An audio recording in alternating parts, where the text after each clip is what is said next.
Hey everyone, welcome back to the channel. If you're looking to move your Ethereum from Trust Wallet to Bitmart in 2025, you're in the right place. This process is straightforward, but it's crucial to double-check everything to avoid any hiccups. Whether you're a crypto newbie or just refreshing your skills, let's dive in step by step. First, ensure you have the basics covered. You'll need the Trust Wallet app installed on your phone or device, some Ethereum in your wallet, and a verified Bitmart account to receive the funds.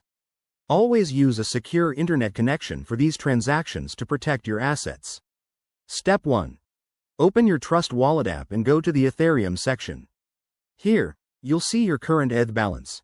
Make sure you have enough to cover the transfer plus any network fees. Step 2.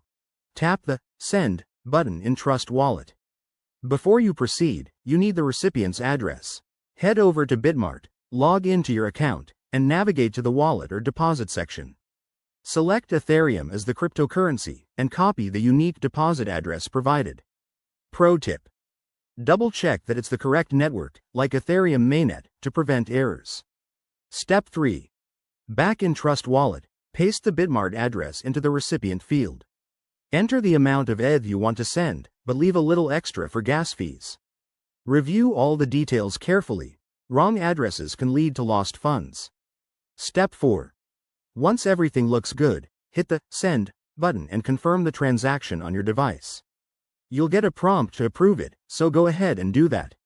After sending, the transaction might take a few minutes to an hour to process, depending on network congestion.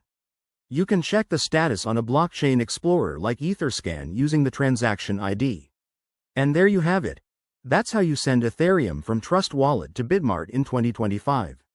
Remember, crypto involves risks, so always stay vigilant. If this tutorial helped you, smash that like button, subscribe for more guides, and drop your questions in the comments. Thanks for watching, and see you in the next video.